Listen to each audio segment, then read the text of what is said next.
ಸಮಸ್ತ ವಿಜಯ ಕರ್ನಾಟಕ ವೀಕ್ಷಕರಿಗೆ ನಾನು ನಿಮ್ಮ ಆಚಾರ್ಯ ಬಾಲಸುಬ್ರಹ್ಮಣ್ಯ ಮಾಡುವಾನಂತ ನಮಸ್ಕಾರಗಳು. ಸ್ನೇಹಿತರೆ, ಪಂಚಾಂಗ ಶ್ರವಣ ಶ್ರೀ ಕ್ರೋಧಿ ನಾಮ ಸಂವತ್ಸರ ದಕ್ಷಿಣಾಯನ ವರ್ಷ ಋತು ಭಾದ್ರಪದ ಮಾಸ ಕೃಷ್ಣ ಪಕ್ಷದ ಅಷ್ಟಮಿ ತಿಥಿ ಶುಭ ಬುಧವಾರದ ರಾಶಿ ಗೋಚಾರ ಫಲ. ಮೇಷರಾಶಿ ನೋಡಿ, ಮೇಷರಾಶಿಯಲ್ಲಿ ತೃತೀಯ ಸ್ಥಾನದಲ್ಲಿ ಶಶಿಮಂಗಳ ಯೋಗ. ಈ ಒಂದು ಯೋಗ ಇದ್ದಾಗ ಈ ಮೂರನೇ ವ್ಯಕ್ತಿಗಳು ಅದ್ರ ಜೊತೆಲೂ ಕಮ್ಯುನಿಕೇಶನ್ ಅಲ್ಲಿ ಸ್ವಲ್ಪ ಯೋಚಿಸಿ ಕಮ್ಯುನಿಕೇಶನ್ ಮಾಡಬೇಕು. ಗಾಬರಿ ಆತಂಕವನ್ನ ಕಮ್ಮಿ ಮಾಡ್ಕೋಬೇಕು, ನಿಧಾನವಾಗಿ ವ್ಯವಹರಿಸಬೇಕು ಅಂತ ಹೇಳ್ತದೆ ಶಾಸ್ತ್ರ. ಇದನ್ನು ಹೊರತುಪಡಿಸಿ ಮಿಕ್ಕೆಲ್ಲ ವಿಚಾರಗಳು ಸಂತಸವಾದ ವಾತಾವರಣ ಕಾಣ್ತೀರ.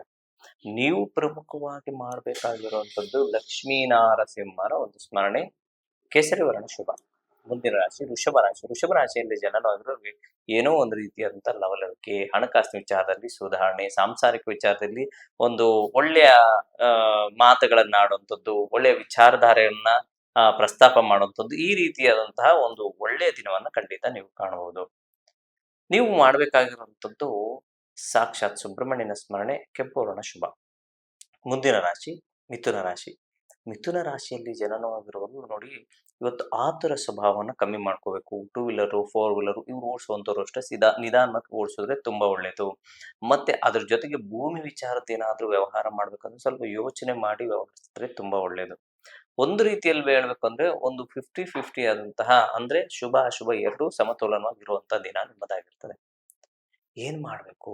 ಪಾರ್ವತಿ ಪರಮೇಶ್ವರರ ಒಂದು ಸ್ಮರಣೆ ಮಾಡಿ, ತುಂಬಾ ಒಳ್ಳೇದಾಗುತ್ತೆ. ಬಿಳಿ ವರ್ಣ ಶುಭ. ಮುಂದಿನ ರಾಶಿ ಕರ್ಕಾಟಕ ರಾಶಿ. ರಾಶಿಯಾಧಿಪತಿಯಾದಂತಹ ಚಂದ್ರ ತನ್ನ ಒಂದು ವ್ಯಯಸ್ಥಾನದಲ್ಲಿ ಕೂತ್ಕೊಂಡಿದೆ, ತನ್ನ ಮನೆಯಿಂದ ವ್ಯಯಸ್ಥಾನದಲ್ಲಿ ಕೂತ್ಕೊಂಡಿದೆ. ಅದಕ್ಕೋಸ್ಕರ ಏನಾದ್ರೂ ಕಳ್ಕೊಳ್ಳುವಂಥದ್ದು, ಆರೋಗ್ಯದ ವಿಚಾರದಲ್ಲಾಗಿರ್ಬೋದು, ಹಣಕಾಸಿನ ವಿಚಾರದಲ್ಲೂ, ಮಾನಸಿಕ ವಿಚಾರದಲ್ಲೂ ಏನೋ ಒಂದು ಬೇಸರವಾದಂತಹ ವಿಚಾರವನ್ನ ತೋರಿಸ್ತಾ ಇದೆ. ಈ ಬಗ್ಗೆ ಬಿಟ್ಟು ಮಿಕ್ಕೆಲ್ಲ ಬಿಟ್ಟು ಸಣ್ಣ ಪುಟ್ಟ ಜೀವನದಲ್ಲಿ ಚೆನ್ನಾಗಿ ಇರ್ತೀರ. ಏನ್ ಮಾಡ್ಬೇಕು? ಚಂದ್ರಶೇಖರನ ಸ್ಮರಣೆ ಮಾಡಿ, ನಿಮ್ಗೆ ಒಳ್ಳೇದಾಗುತ್ತೆ. ಬಿಳಿ ವರ್ಣ ಶುಭ.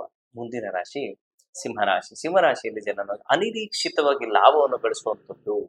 ಯಾರೋ ಒಬ್ರು ಕೊಡ್ಬೇಕಾಗಿತ್ತು, ಕೊಟ್ರಪ್ಪ, ಏನೋ ಪರವಾಗಿಲ್ಲ, ಇಲ್ಲ ನೀವ್ ಯಾರಿಗಾದ್ರೂ ಒಂದು ತಲುಪಿಸ್ಬೇಕಾಗಿತ್ತು, ಹಣಕಾಸು ಸಾಲ ವಿಮುಕ್ತಿ ಆಗುವಂಥದ್ದು, ಋಣ ಮೋಚನೆ ಮಾಡ್ಕೊಳ್ಳುವಂಥದ್ದು ಖಂಡಿತ ಆಗುವಂಥದ್ದು ಎಲ್ಲ ಒಂದು. ಮತ್ತೆ ಕಾಯಕ ಅಂದ್ರೆ ದೇಹದಲ್ಲಿ ಆಗಿರ್ಬೋದು ಅಥವಾ ನೀವು ಮಾಡುವಂತ ಕೆಲಸದಲ್ಲಾಗಿರ್ಬೋದು, ಎರಡರಲ್ಲೂ ಸಮತೋಲನವಾಗಿ ಜೀವನವನ್ನು ಸಾಗಿಸ್ತೀರಾ. ನೀವು ಹನುಮಂತನ ಸ್ಮರಣೆ ಮಾಡಿ, ಕೇಸರಿ ವರ್ಣ ಶುಭ. ಮುಂದಿನ ರಾಶಿ ಕನ್ಯಾ ರಾಶಿ. ಕನ್ಯಾ ರಾಶಿಯಲ್ಲಿ ಜನನವಾಗಿರೋರು ಕೆಲಸ ಕಾರ್ಯಗಳಲ್ಲಿ ಸ್ವಲ್ಪ ಅಡೆತಡೆಗಳಾಗುತ್ತದೆ. ಯಾಕೆ ಅಸಮಾಧಾನ, ಎಷ್ಟು ಮಾಡ್ತಿದ್ವಿ, ಯಾಕೋ ಸರಿಯಾಗಿ ಬಿಸ್ನೆಸ್ ಆಗ್ತಾ ಇಲ್ಲ ಅನ್ನೋಂಥದ್ದು. ನಿಮ್ಮ ಎಕ್ಸ್ಪೆಕ್ಟೇಷನ್ 1 ಲಕ್ಷ ರೂಪಾಯಿ ಇದ್ರೆ ಇಲ್ಲಿ ಆಗ್ತಾ ಇರೋದು ನೋಡೋದು 20,000 ರೂಪಾಯಿ. ಈ ತರ ಇದ್ದಕ್ಕಿದ್ದಂಗೆ ಕಾಲಭಾಗಕ್ಕೆ ಬಿಸ್ನೆಸ್ ಇಳಿದು ಬಿಟ್ಟಿದೆ ಅನ್ನೋಂಥದ್ದು. ಯಾರಾದ್ರೂ ನೀವು ಸ್ವಲ್ಪ ಬೇರೆಯವ್ರ ಕಾಂಟ್ರಲ್ಲಿ ಕೆಲಸ ಮಾಡ್ತಾರೆ, ತಿಂಗಳು ಸಂಬಳ ಬರುತ್ತೆ, ಅದು ಓಕೆ. ಬಟ್ ಅಲ್ಲಿ ಕೆಲಸದಲ್ಲಿ ಸ್ವಲ್ಪ ವ್ಯತ್ಯಾಸ ಕಾಣುವಂಥದ್ದು ಸಹ ಇರುತ್ತದೆ. ಸರಿ, ಹೀಗಿದ್ದಾಗ ಏನ್ ಮಾಡ್ಬೇಕು? ಸೂರ್ಯನಾರಾಯಣ ಸ್ಮರಣೆ ಮಾಡಿ, ಕೆಂಪು ವರ್ಣ ಶುಭ.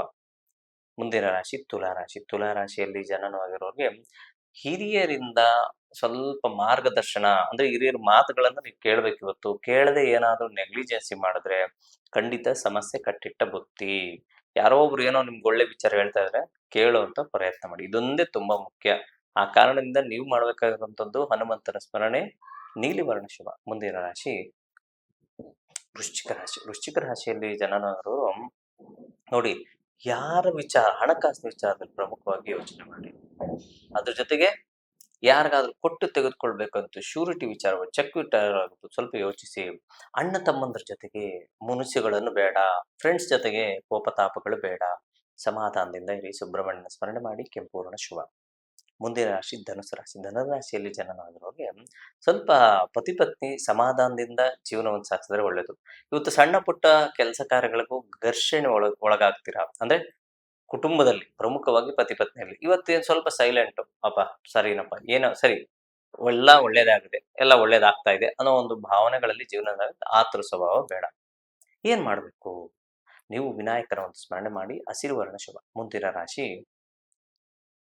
ಮಕರ ರಾಶಿ. ಮಕರ ರಾಶಿಯಲ್ಲಿ ಜನನವಾಗಿರೋರಿಗೆ ಏನೋ ಸ್ವಲ್ಪ ಸಮಾಧಾನ, ಸ್ವಲ್ಪ ಕೆಲಸ ಕಾರ್ಯಗಳಲ್ಲಿ ಏಳಿಗೆಯನ್ನು ಕಾಣುವಂಥದ್ದು, ಹಣಕಾಸಿನ ವಿಚಾರದಲ್ಲಿ ಸುಧಾರಣೆ ಕಾಣೋದು, ಯಾರಿಗಾದ್ರೂ ಕೊಡುವಂಥದ್ದು ಇತ್ತಂದ್ರೆ ಕೊಟ್ಟು ಋಣ ವಿಮೋಚನೆ ಮಾಡ್ಕೊಳ್ಳುವಂಥದ್ದು, ಈ ರೀತಿಯಾದಂತಹ ಒಂದು ಸಮಾಧಾನವಾದಂತಹ ದಿನ. ನೀವು ಮಾಡಬೇಕಾಗಿರುವಂಥದ್ದು ವಿನಾಯಕನ ಸ್ಮರಣೆ, ಹಸಿರು ವರ್ಣ ಶುಭ. ಮುಂದಿನ ರಾಶಿ ಕುಂಭರಾಶಿ. ಕುಂಭರಾಶಿಯಲ್ಲಿ ಜನನವಾಗಿರುವವರು ಉತ್ತರೋತ್ತರ ಅಭಿವೃದ್ಧಿ, ಕೆಲಸ ಕಾರ್ಯಗಳಲ್ಲಿ ಯಶಸ್ಸು, ಏಳಿಗೆ, ಲಾಭವನ್ನು ಗಳಿಸುವಂಥದ್ದು, ಸಂಪೂರ್ಣ ಶುಭ ಫಲಗಳನ್ನ ಖಂಡಿತ ಕಾಣ್ತೀರಾ ನಾರಸಿಂಹನ ಸ್ಮರಣೆ ಮಾಡಿ. ಹಳದಿ ವರ್ಣ ಶುಭ. ಮುಂದಿನ ರಾಶಿ ಮೀನರಾಶಿ. ಮೀನರಾಶಿಯಲ್ಲಿ ಜನರಾದವರು ನೋಡಿ, ಯಾವುದೇ ಅಡಿಕ್ಷನ್ ಇದ್ರೆ, ಮೊಬೈಲ್ ಅಡಿಕ್ಷನ್ ಇರ್ಬೋದು ಅಥವಾ ಬೇರೆ ಥರ ದುಶ್ಚಟಗಳು, ಇದನ್ನ ಇವತ್ತು ಸ್ವಲ್ಪ ಕಮ್ಮಿ ಮಾಡ್ಕೊಂಡ್ರೆ ಒಳ್ಳೇದು. ಅದು ನಿಮ್ಮ ದೇಹಕ್ಕೆ ಸಮಸ್ಯೆಯನ್ನು ಕೊಡುತ್ತೆ. ಅದೇ ರೀತಿ ತಾಯಿಯ ಆರೋಗ್ಯದಲ್ಲಿ, ಮೀನರಾಶಿಯವರ ತಾಯಿಯ ಆರೋಗ್ಯದಲ್ಲಿ ಸ್ವಲ್ಪ ವ್ಯತ್ಯಾಸವನ್ನು ಕಾಣುವಂಥ ಸಾಧ್ಯತೆಗಳು ಸಹ ಇರ್ತವೆ. ಸುಖ ಸ್ಥಾನದಲ್ಲಿ ಸ್ವಲ್ಪ ಪಾಪ ಮತ್ತೆ ಶುಭ ಇವೆರಡು ಗ್ರಹಗಳ ಸಂಯೋಗ ಆಗಿರೋದ್ರಿಂದ ಏನ್ ಮಾಡಿದ್ರೆ ತುಂಬಾ ಒಳ್ಳೆಯದು? ದುರ್ಗೆಯ ಒಂದು ಸ್ಮರಣೆ ಮಾಡಿ ತುಂಬಾ ಒಳ್ಳೆಯದಾಗುತ್ತೆ. ಬೂದು ವರ್ಣ ಅಥವಾ ನೇರಳೆ ವರ್ಣ ಶುಭ ಅಂತ ಹೇಳ್ತಾ ಈ ದಿನದ ಕಾರ್ಯಕ್ರಮ ಮುಗಿಸ್ತಾ ಇದ್ದೀನಿ. ಪ್ರಪಂಚದಲ್ಲಿರುವ ಪ್ರಾಣಿ ಪಕ್ಷಿ ಜೀವರಾಶಿ ಸಸ್ಯಚರ ಜಲಚರ ಎಲ್ಲರೂ ಚೆನ್ನಾಗಿರ್ಲಿ ಅಂತ ಭಾವಿಸೋಣ. ಎಲ್ಲರೂ ಸಮಾನ ನಮಸ್ಕಾರ. ಎಲ್ಲರಿಗೂ ನಮಸ್ಕಾರ.